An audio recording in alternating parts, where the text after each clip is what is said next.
7 Soviet aircraft, 160 nautical miles. Lock confirmed in 4.2 seconds. There was no warning, just a sudden flash across the screen, then missile acquisition.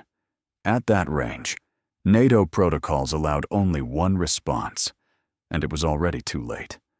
The radar officer was 23, alone in the forward detection post near Kassel. Radio traffic was silent. His supervisor had stepped out. The console displayed red. But the handbook said jamming at peacetime settings was unauthorized. He didn't know if anyone else could see the contact. He didn't know if it was real. He reached for the manual override, the one move that violated NATO peacetime engagement doctrine. The console itself had a red sticker, warning against it. What he was about to do had never succeeded. No one believed it could. And if it failed, it would reveal everything. This happened in West Germany in 1983, during REFORGER exercise Lion Guard. A real Soviet radar locked on first. NATO didn't know how. The walls of the NATO Air Defense Command in Ramstein were covered in maps, screen prints, and coffee-stained doctrine folders. In one corner, a West German colonel laughed so hard he had to sit down. The radar lock alert had just come in an official exercise transmission from the forward site near Kassel, but no one in the room took it seriously. Someone muttered, probably a software echo, and a Royal Air Force liaison shook his head, grinning. Another voice chimed in. Their tubes can't even track weather fronts, much less tornadoes. It wasn't just dismissal, it was mockery.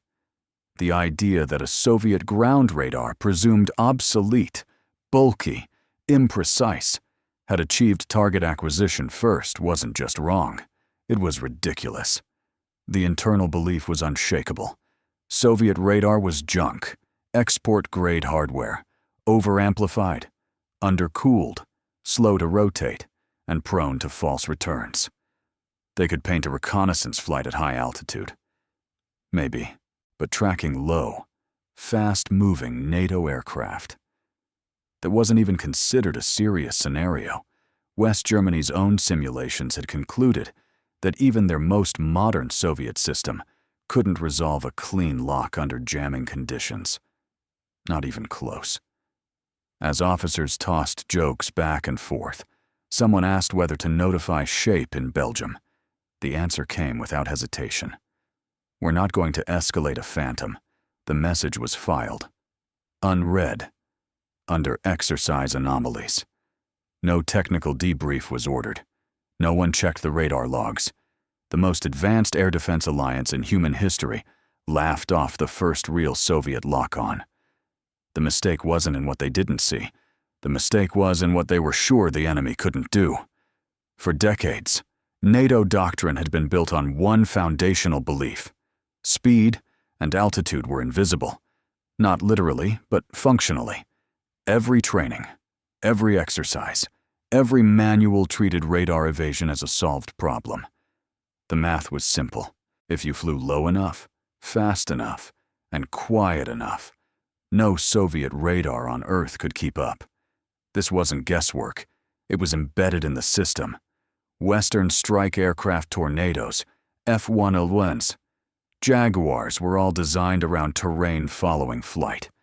They sliced under radar horizons, skimmed over trees, and vanished into ground clutter. At 300 feet and 700 knots, they became statistical noise on a Soviet display. Or so everyone believed. The doctrine went deeper. Soviet radar systems were categorized, charted, and dismissed. High-frequency sites were mapped. Their refresh rates were calculated. NATO pilots trained to exploit every weakness, hit the blind spot, ride the null zone, engage ECM only if locked, never break radio silence unless confirmed paint. The doctrine wasn't flexible, it was sacred. Commanders trusted the paper. War planners modeled strike routes down to the second. In classified simulations, entire Warsaw Pact sectors were labeled visually dominant, meaning NATO would see them first.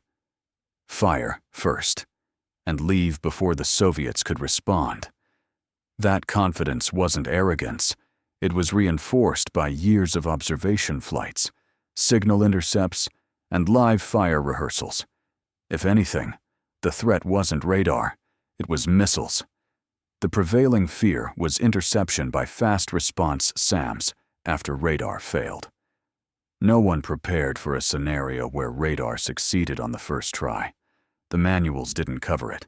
The systems weren't tested against it. No one imagined it. Inside briefing rooms from Lakenheath to Aviano, Soviet detection capability was always shown as delayed. Detection plus 15 became a placeholder. No matter how fast the Soviets responded, they'd always be 15 seconds late. It was taught like gravity. In red flag exercises, aggressor squadrons role-playing Soviet systems were ordered to delay their locks to simulate incompetence. The entire simulation structure trained NATO to expect time, margin, a window to act before the lock. So when the lock came first, it didn't just break radio silence, it broke trust. In the procedures, in the chain of command, in everything they were told about how the first real engagement would begin. At 0417, Zulu, the AWACS orbiting near the Dutch-German border caught something it wasn't supposed to see. A square return, crisp, symmetrical, moving low and fast across sector Delta 8. It held for 2 full seconds, then vanished. The operator didn't speak. He tapped the glass with his knuckle. Once, just to be sure. The contact had registered. At that altitude, and at that range, Soviet radar wasn't supposed to generate a solid lock, according to every chart, every training diagram, and every simulation scenario. It was impossible. Ground-based detection that clean, at that angle, required something the enemy didn't have. It required vision through terrain clutter. But then came the voice, Talon 1-1. Paint confirmed. I'm being tracked. It was flat, cold, procedural. The pilot of the lead tornado wasn't panicking yet, but he wasn't guessing either. His warning receiver lit up with a spike pattern inconsistent with NATO or friendly simulation emissions. The signature was real, and it was continuous. The AWACS crew scrambled. Their diagnostics showed no error, no test pulse, no internal ghosting. One officer suggested it was a spurious lock artifact, something triggered by terrain interference. But then the second tornado lit up too.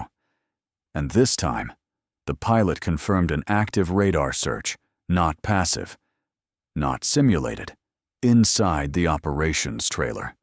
The watch commander called for an immediate cross-check with ground assets.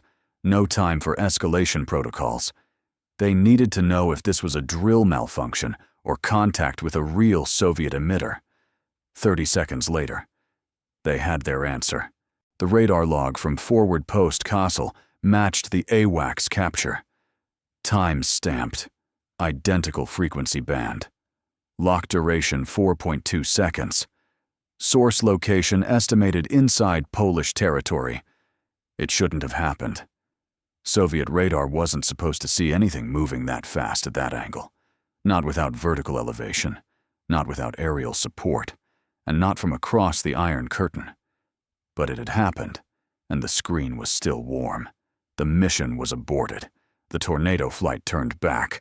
The AWACS remained on station, and for the next 10 minutes, no one spoke. In silence, the crew watched the screen cycle through its scan. Return. Fade. Return. Fade. Each pass confirming the same impossible blip. It didn't behave like noise. It didn't strobe like a false echo. It moved with intent. What they saw in that moment broke something deeper than protocol. It broke the boundary between war game and war. When the first signals report reached Moscow, it was marked as a low-priority anomaly. The tracking confirmation from Kaliningrad was noted, filed, and ignored. High Command didn't request verification. They didn't call the radar station. They didn't escalate to the Politburo. Instead, The general staff passed it to a desk in the GRU, where it was quietly flagged as exercise interference. The reasoning was instant and absolute. NATO must have been simulating a radar echo as part of their training sequence. It made sense on paper. NATO exercises often included false signals and electronic deception. That explanation was comfortable. It required no action. The officer who compiled the signal logs noticed something unusual. The lock signal lasted longer than any known NATO simulation pulse. The waveform had Soviet characteristics, but came from an unreported elevation.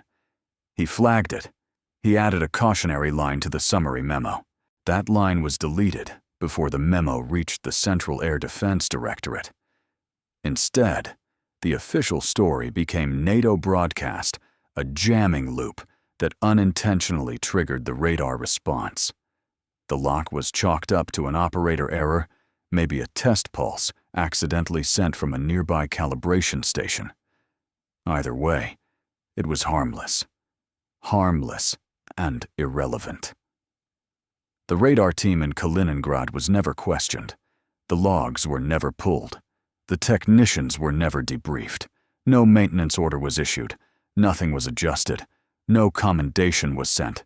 Not even a confirmation. One colonel, during a closed briefing, offered an alternate view. He argued the radar might have performed exactly as designed. That maybe it worked. The room went quiet. The response was brief. If the Americans had detected us, they'd be screaming. No one brought it up again. 2 days after the incident, the first internal theory surfaced, not from radar technicians, but from the Soviet Air Defense Research Bureau. Their explanation was confident, technical, and wrong.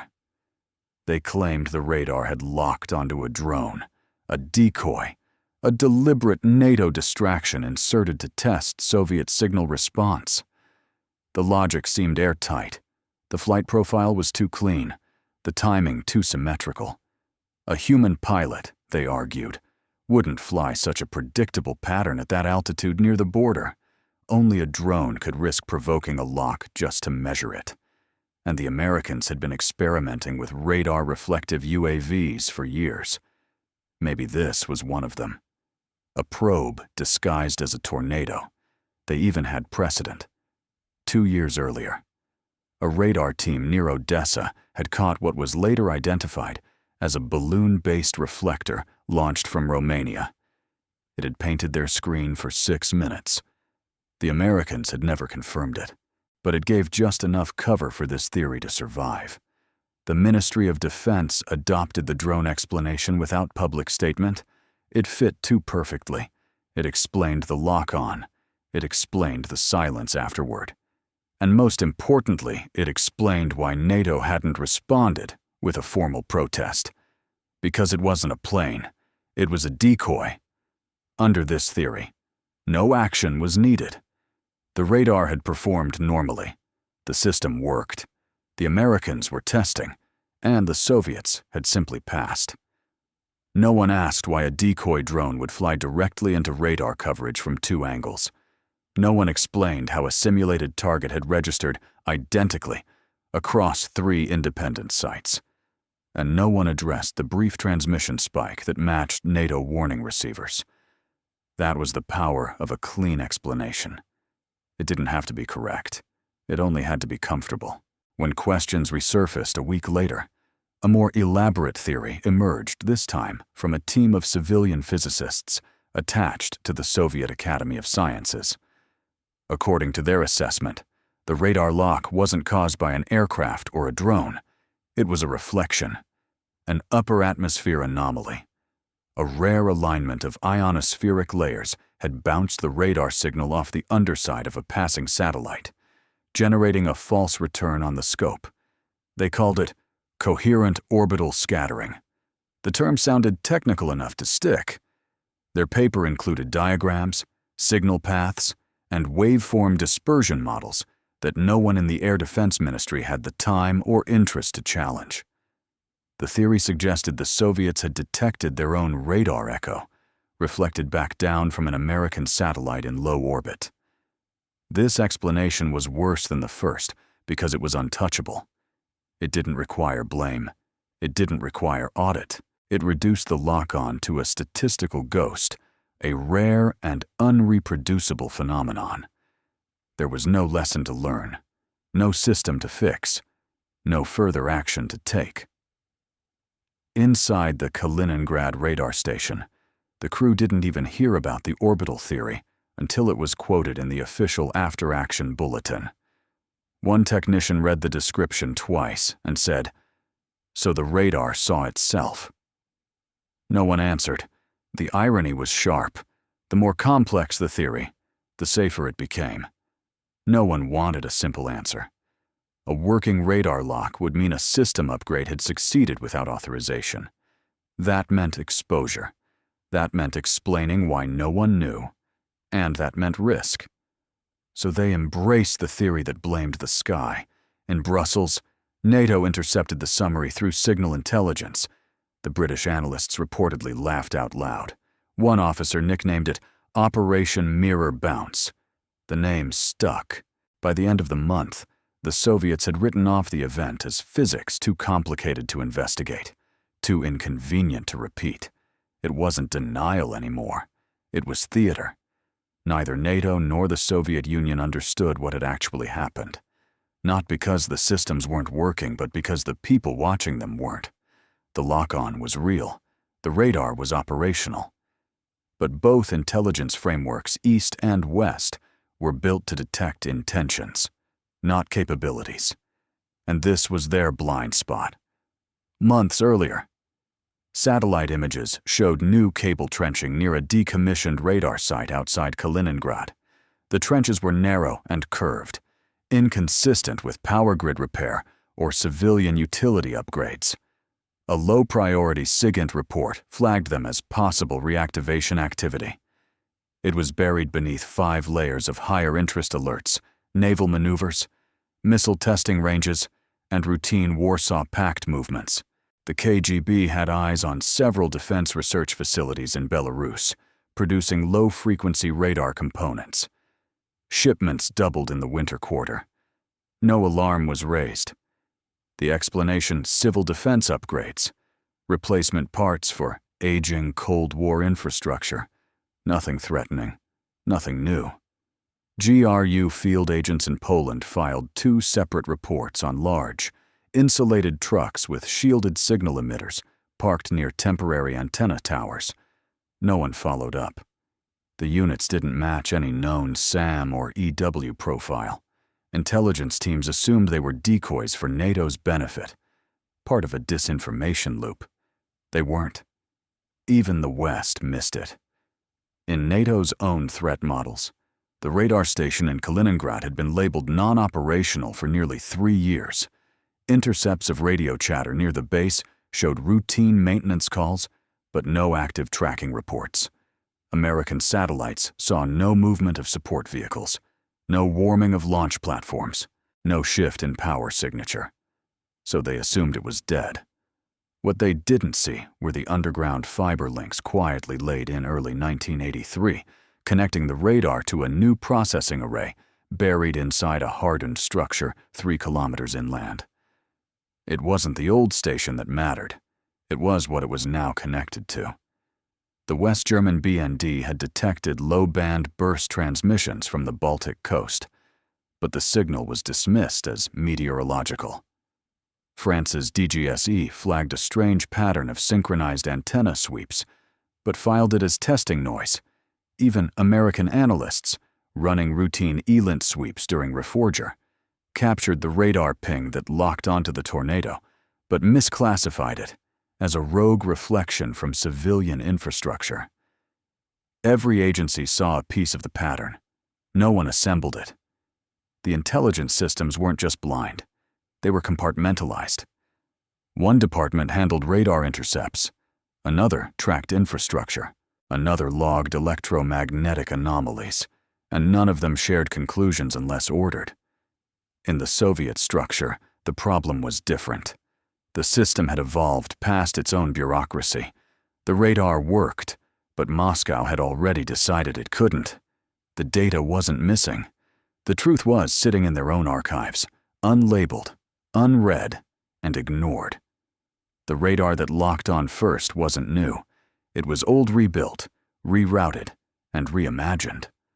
The core unit was a P-14 Tall King, designed in the 1950s, long presumed obsolete by NATO intelligence, tower-mounted, two-dimensional, massive. But this wasn't a standalone system anymore. It had become the eye of something larger. The first breakthrough wasn't in hardware, it was in connection. Soviet engineers had linked the P-14 to a digital pre-filter, an analog-to-digital signal converter, mounted underground in a hardened bunker, powered by a redundant generator grid. This pre-filter was the key. It ignored vertical noise and high-frequency jamming, and instead hunted low-reflection patterns consistent with terrain-hugging aircraft. From there, the signal moved. A dedicated fiber optic cable, untraceable by satellite, ran to a second node, the 5N84A Oborona. This was a lower-frequency radar, wide-angle, designed for broad-sector early warning. On its own, the Oborona was clumsy, slow to refresh, terrible at precision. But it didn't need precision. It just needed shape. Together, the Tall King and Oborona became something new, an overlapping coverage net. One looked far, the other looked wide, and together, they could triangulate movement. Still, that wasn't enough. The next layer was passive. Dozens of small, buoy-based electromagnetic receivers had been dropped along the Baltic coastline, disguised as maritime weather monitors. These sensors didn't emit. They listened, and when NATO aircraft crossed a known corridor, the passive receivers caught faint emissions, navigational radar, terrain-following pulses, even sealed-in altimeter checks. Tiny spikes in the noise floor, untraceable on their own. But when synced to the Tall King sweep and the Oborona relay, they became confirmation points. The signal chain didn't act like a normal radar. It didn't wait for perfect returns. It stitched together fragments. A shimmer here, a flash there, a silence followed by movement.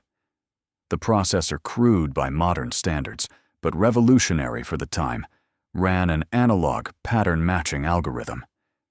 If 3 nodes confirmed trajectory and velocity within a microsecond threshold, the lock was triggered. But even that wasn't the final piece. Above the whole system, orbiting in near-silent mode, was a Soviet Tselina D ELINT satellite, not designed for radar, designed for signal intelligence. Its job was to map electronic emissions across the theater. Normally, it ran in broad pattern mode. But during exercise Lion Guard, someone switched it into narrowband focus. That setting wasn't even in the operations manual. As NATO aircraft powered up jammers and low-power transponders, the satellite fed live positioning estimates down to the Kaliningrad array. Not perfect, but close enough to draw a circle. And that circle matched the blip on the scope. This wasn't one system, it was 6. P-14 Tall King high-gain primary sweep, 5N84A, Oborona wide-angle envelope coverage, passive coastal sensors, emission triangulation, analog signal, pre-filter terrain, clutter, rejection, fiber optic uplink, real-time relay, to hardened node, Tselina D satellite emissions mapping from orbit. None of these were classified as next generation. None had been listed as operational. None were believed to be linked. But they were.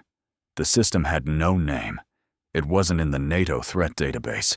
It wasn't even in the Soviet doctrine index. It existed because a group of engineers had kept working long after funding was cut. They kept testing. They kept integrating, piece by piece. They built something the book said shouldn't exist. It didn't break the laws of physics. It just broke the assumptions. When the tornado was painted, the entire lock sequence took less than 5 seconds. It felt instantaneous. But it was the result of 38 independent sensor triggers, synchronized across 3 mediums, confirmed by a processor designed to act without human approval. That was the final evolution. The lock decision wasn't made by an officer. It wasn't reviewed by a colonel. The system confirmed pattern match and fired the acquisition signal automatically. No one in NATO even knew such a function existed. The only reason they saw it was because one AWACS technician kept watching after the exercise ended. The only reason it locked on at all was because the sky was clear enough, just for that hour, to allow a clean sweep overlap across all three vectors. It wasn't luck. It wasn't error. It was vision. At 0511 Zulu, the tornado formation from RAF Bruggen crossed into simulated combat airspace over the Fulda Gap. This was standard. REFORGER protocols dictated low ingress at speed, followed by mock target acquisition. The pilots weren't nervous. The sky was clear. The signals were quiet. And then it happened. Talon 11's cockpit alarm lit up solid tone. Missile lock. Not a search ping, not a warning. A lock. The pilot looked down. His RWR was screaming. Source unknown. Bandwidth matched no known NATO emitter. He flipped to ECM standby and called it in. AWACS confirmed 2 other aircraft had been painted. Simultaneously. Same frequency. Same waveform. Talon 12 went evasive. He dipped hard, rolled west, and deployed countermeasures routine training maneuver. Nothing responded. The lock held. No missile fire. No signal fade. Just a perfect, unbroken lock across multiple vectors. Back in the command center, officers froze. The lead operations tech requested a full-spectrum sweep. The system was clean. No NATO aircraft in the zone had activated a live emitter. No friendly forces were simulating hostile tracking. There was no explanation. One commander yelled to shut it down. Another said to hold the exercise. The room split. Meanwhile, in the cockpit, Talon 11 made a decision. He broke doctrine. Jammer on. Manual override. A direct violation of the exercise's MCON procedures. Nothing changed. The lock remained. The radar had adapted. At second 41, the AWACS logged a secondary signal wider beam, lower frequency. This wasn't from the air. It was ground-based. The signature placed it somewhere in northern Poland. The sweep matched Soviet P-14 characteristics, except it wasn't broadcasting. It was sinking. At second 54, a third tornado, Talon 14, reported visual on a faint atmospheric shimmer, likely from radar scatter. He banked left. The lock snapped to his position. No jamming, no countermeasures. No decoy pods worked. Back on the ground. NATO command watched in silence. No orders, no counteraction. Just the raw feed of their most advanced strike aircraft being painted from beyond the exercise boundary. At second 73, the lock ceased. Not because the radar failed, because it didn't need to continue. The point had been made. The tornadoes turned back. The crew said nothing on the return leg. The AWACS shut down active scan. NATO's most powerful radar system couldn't explain what had just happened. And for the first time since the Cold War began, they realized the enemy might see them before they even crossed the line. In the days that followed, NATO's response wasn't tactical. It was philosophical. The lock-on had exposed more than a vulnerability. It had punctured a belief, one that had held since the end of the 1960s, that visibility could be controlled. Managed? Denied. The doctrine of invisibility wasn't about stealth. It was about timing. NATO believed in managing first contact, radar avoidance, signal control, altitude manipulation. If they could see first, they could strike first. That sequence underpinned every mission profile across Europe. And now, it was broken. Not because the Soviets fired, but because they saw. Inside RAF analysis rooms, officers rewrote assumptions on engagement thresholds.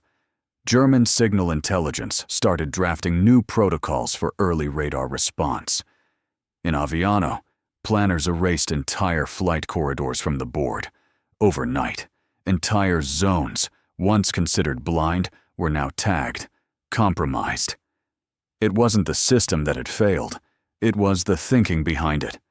For decades, NATO operated under the assumption that Soviet adaptation would always lag behind NATO innovation, that the Warsaw Pact would copy, react, imitate.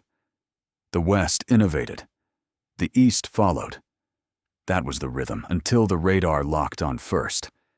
What failed wasn't a jet, or a jammer, or a detection grid. It was the entire framework of preemption.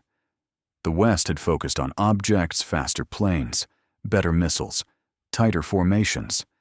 The Soviets had shifted to systems networks of low-cost, low-profile assets that could think together, not react separately. While NATO's assets were optimized for dominance in the air, the Soviets built something quieter, slower, more obscure and smarter. The implications were deeper than tactics. If the enemy could see before they acted, it meant the very idea of first strike was under threat, not politically, mechanically. A Cold War built on distance, timing, and guesswork had just compressed. Commanders began to ask dangerous questions. How long had they had this? How many times had they locked on and not told us? How many systems were we still assuming didn't work? The collapse wasn't immediate, but it was irreversible.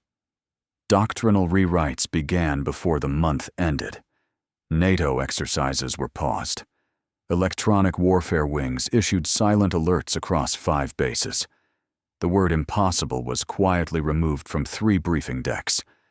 From that moment forward, the idea of radar invisibility in Eastern Europe died. Not with a battle, with a signal. Today, the tower still stands, concrete ribs cracking under 30 winters. The rotating dish rusted solid in its last position, facing west, buried beneath it. The relay bunker is sealed. No plaque, no record, no official mention in any defense archive. But if you walk to the edge of the old service road outside Kaliningrad, you can still see the silhouette, half covered in vines, forgotten by Moscow, unmarked on NATO maps. The station was never reactivated. The signal chain was disassembled. The buoy receivers were pulled. The pre-filter box was extracted and lost somewhere in a ministry warehouse that no longer exists.